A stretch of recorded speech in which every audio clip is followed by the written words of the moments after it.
Assalamualaikum warahmatullahi wabarakatuh. Perkenalkan, nama saya Naura Disa Putri, NRP 23 2017 013. Di sini saya sebagai asisten praktikum untuk unit 1. Di sini saya akan menjelaskan tentang alat ini. Ini adalah alat theodolit T0 sebagai alat pengukuran.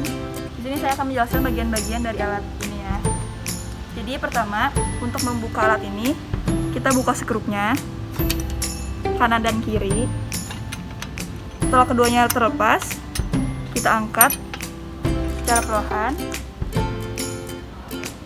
Jadi yang pertama, ini merupakan kaki juga atau dinamakan dengan statif untuk menempatkan alat theodolit T0 ini. Yang kedua, ini adalah unting-unting. Unting-unting ini berfungsi untuk menyentring alat agar alat tegak lurus terhadap titik pengukuran. Nah, selanjutnya skrup ini yang ada 3 ini dinamakan sebagai skrup ABC untuk menegakkan nivoo kotak dan nivoo tabung. Nivoo kotak dan nivoo tabung ini itu digunakan sebagai untuk mendatarkan alat ini agar tegak lurus. Setelah itu di sini ada kunci busol. Ini digunakan sebagai penunjuk arah ke 0 utara. Nah, selanjutnya yang di atas ini dinamakan sebagai pengunci vertikal.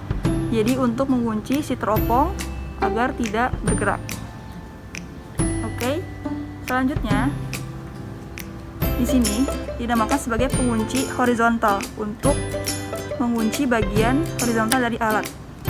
Nah, yang selanjutnya dua benda ini dinamakan sebagai visir untuk bidikan kasar ke target yang akan ditembak.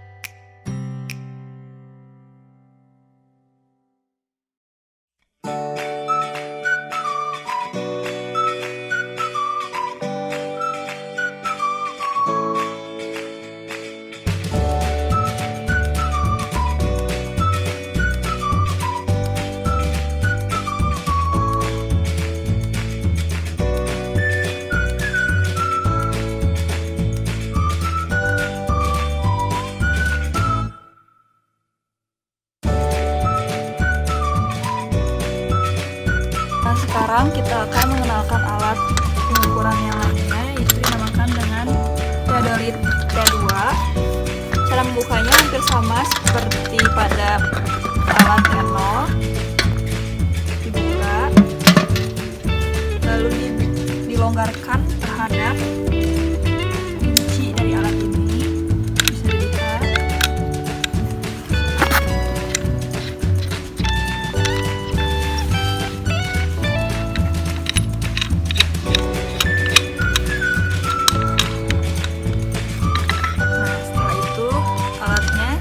Tempatkan di statif. Nah, yang sekarang ini saya akan menjelaskan bagian-bagian dari alat yang kedua, yaitu theodolit T2.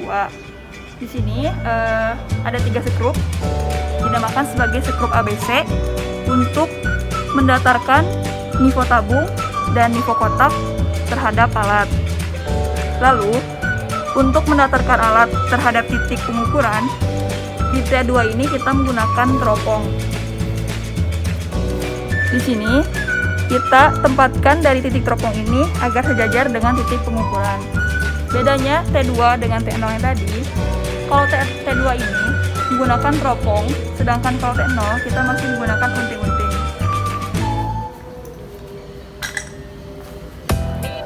Nah, setelah itu di sini ada pengunci untuk melepaskan alat dari tribak. Ya.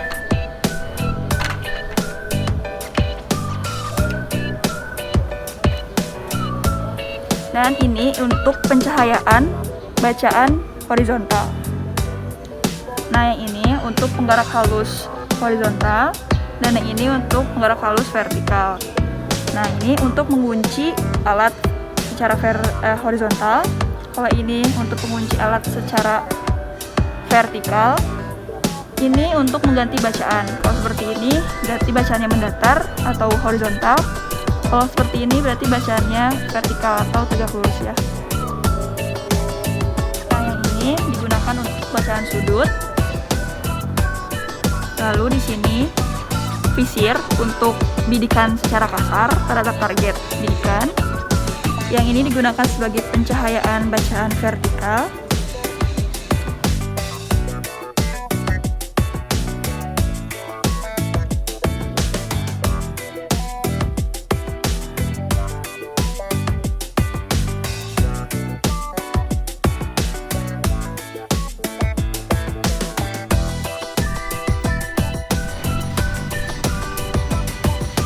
Assalamualaikum warahmatullahi wabarakatuh. Perkenalkan, nama saya Muhammad Taufik Hidayat. Saya selaku asisten praktikum mata kuliah ilmu keperawatan 1. Di sini saya akan menjelaskan penggunaan TS, yaitu Electronic Communication. Baiklah, saya akan menunjukkan bagaimana pengaplikasinya sementara. Di sini kita akan dimulai dari membuka alatnya dari kotak seperti ini. Setelah kita buka dulu penguncinya 2, setelah terbuka, nah, ada alat di dalam kotaknya. Di sini ada alat beserta kelengkapannya beserta meteran. Meterannya itu untuk mengukur tinggi alat. Setelah di sini kita akan mulai memasang ke statif. Contoh pegangan seperti ini, pusatnya seperti ini.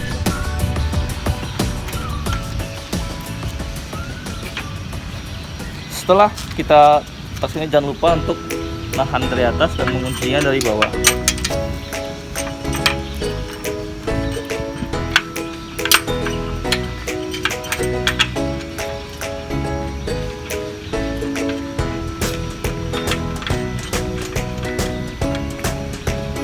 Usahakan kuncinya tuh kuat supaya alatnya kokoh gitu. Setelah alat ini terkunci, berarti kita lanjutnya untuk mencentrikkan alat. Untuk centering alat, kita pertama melihat di teropong ini gunanya apa, untuk tegak lurus terhadap titik. Setelah alatnya ini kita lihat sesuai dengan titik, jadi ada namanya itu sekrup ABC. Sekrup ABC ini berguna juga untuk sebagai centering alat, dimana posisinya tuh bisa kita lihat sesuai nipo kotak dan nipo tabung yang di sini. Jadi semuanya itu berperan dari mulai teropong, sekrup ABC, nipo kotak dan nipo tabung itu satu komponen. Jadi ketika kamu mencentring alat, semua itu pasti mengikutinya. Selanjutnya ada di sini ada pengunci horizontal yang ini untuk supaya tidak bergerak, dan sebelahnya penggerak halus horizontal. Lanjut lagi, yang di sini ada monitor layar. Di sini ada tombol-tombol untuk menginput data, contohnya, terus atau membuat job folder, contohnya seperti itu.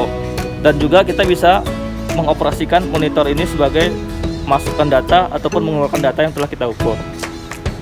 Selanjutnya, ini ada pengunci vertikal seperti ini, dan di depannya ini adalah penggerak halus vertikal. Di sini ada namanya baterai untuk alat. Jadi bukanya seperti ini, tahan ini kan, ke bawah cabut. Ini adalah baterai dari alat ETS. Terus ini apa fungsinya? Ini adalah untuk berfungsi sebagai untuk mengukur tinggi alat.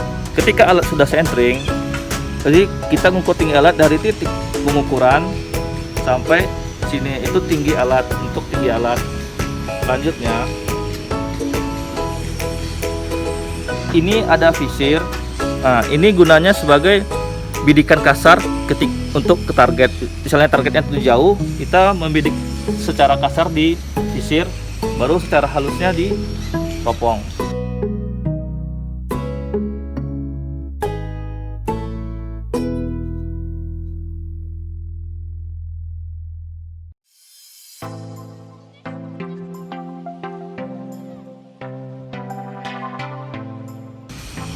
Selanjutnya ada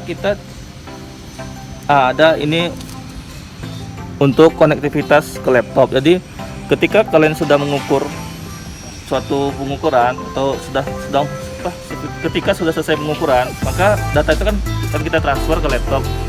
Jadi ada tempat untuk transfernya seperti ini. Di sini tempatnya.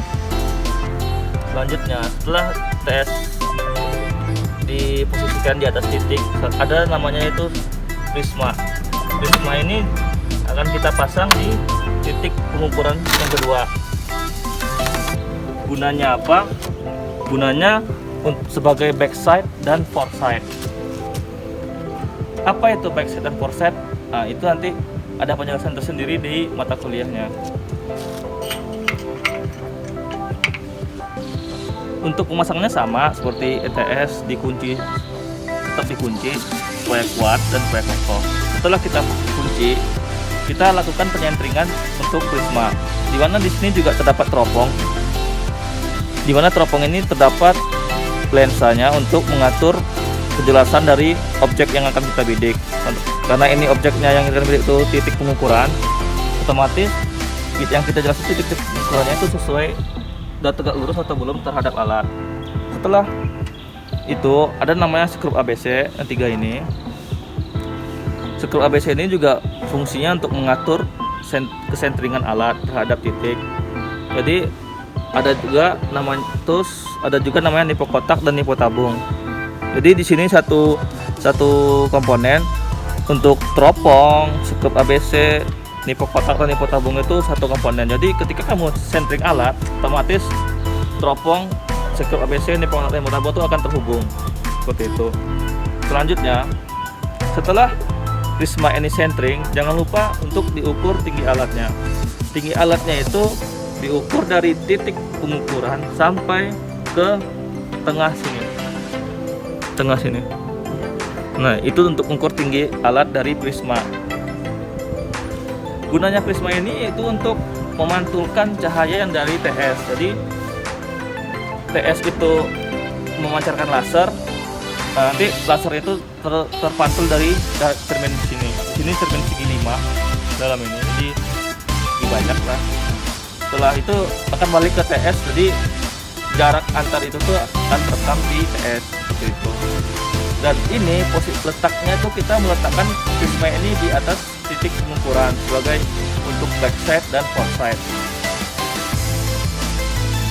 Setelah prisma ini terposisikan dengan baik dan benar, maka lakukanlah backside, dan untuk foresightnya kita bisa memakai jalon. Nah, ini untuk jalonnya, ini untuk foresight atau bisa dikatakan foresight itu lebih ke detail. Sedangkan foresight untuk titik pengukuran atau titik precision itu saya lebih ke prisma yang seperti ini. Jadi perbedaannya itu yang ini untuk tetap, yang ini untuk yang detail, bisa dikatakan detail. Jadi kalau untuk tetap ini dipakaikan jalon seperti ini, tidak disarankan pengukurannya. Jadi saya lebih menyarankan untuk titik itu setiap titik pengukuran atau dinamakan titik jaring lah, memakai prisma seperti ini. Untuk jalan di sini tingginya tuh variansi, jadi bisa kita atur tinggi atau rendahnya satu prisma atau jalon seperti ini.